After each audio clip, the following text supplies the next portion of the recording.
At para sa update sa sitwasyon sa Albay na ngayon nasa state of calamity dahil sa pananalasa ng Bagyong Christine, makakapanayan po natin si Engineer Dante Baclao, ang hepe ng Albay Public Safety and Emergency Management Office. Magandang umaga po sa inyo. Si Maris po ito at live po tayo sa unang balita.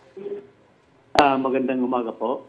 Una po sa lahat, Engineer, kumusta po ang panahon ngayon dyan at malalakas pa rin po ba ang ulan? Sa ngayon po, medyo malakas pa ang ulan at may kaunting hangin. Alright. Ongoing po ba ang inyong rescue operation sa mga sandaling ito? Opo, ongoing. Kasi kagabi hindi talaga pwede dahil sa taas ng tubig. Lampas tao. Hindi kaya ng mga rescuers natin. Too risky. So, hinintay natin na medyo humupa yung tubig. Then, pupunta na ng mga rescuers natin. Kailangan po natin i-rescue yun kasi para hindi magkaroon ng hypothermia. Alright. Sinasabi niyo po na tuloy-tuloy yung pag-ulan at malakas yung hangin. Gaano kahirap o ano po yung mga hamon na kinakaharap niyo ngayon sa isinasagawa niyo pong rescue operations? Yun po, yung medyo mataas pa rin ang tubig. Yun ang pinaka-challenge namin. Saan pong lugar yung mga hindi na kayang puntahan ng mga rescuer? Sa parte po ng Libon, Pulangi, Uwas, talagang grabe po ang tubig doon.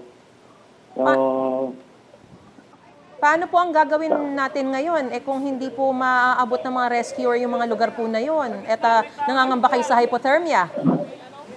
At sa ngayon po, pwede nating kasi medyo humupa ang konti yung tubig. So, pipilitin ng ating mga rescuers na makapag-rescue sila. Sa ngayon po, may naiulat na po bang nasaktan dahil sa Bagyong Christine o di kaya mga casualty, nasawi, nawawala? May mga ganyan na po ba tayong tala? No po, wala pa naman. Buti na lang at sana manatili pong ganyan. Kumusta po yung monitoring naman natin sa Lahar Flow mula sa Bulkang Mayon? Sige po ang natin sa Lahar Flow. Naman tayo diyan, naka-monitor. Lahat ng vulnerable na area, mino-monitor po namin. Matanong ko lang, hindi po tayo nagkaroon ng mandatory evacuation prior to this?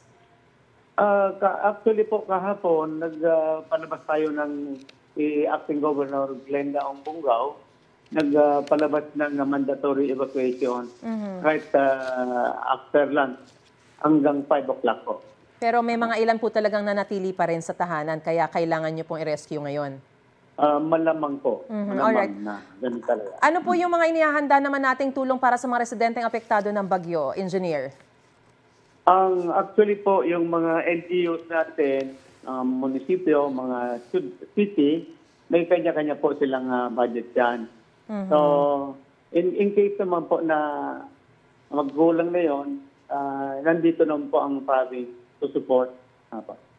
Meron po bang mga gamit, supplies na mga pinakakailangan nyo riyan sa Albay ngayon? Manawagan na po kayo, Engineer, at nanunood po ang ating sambayan ng Pilipino. Sa ngayon po, may naisubmit na po kami sa OCD na request ng mga pagkain, para gamot, and other rescue vehicles para magamit para sa rescue operations. Alright. Kaisa niyo po kami sa panalangin. Mag-iingat po kayo. Maraming salamat sa inyo pong panahon. Engineer Dante Baclao ng Albay Public Safety and Emergency Management Office. Ingat po kayo. Maraming salamat po.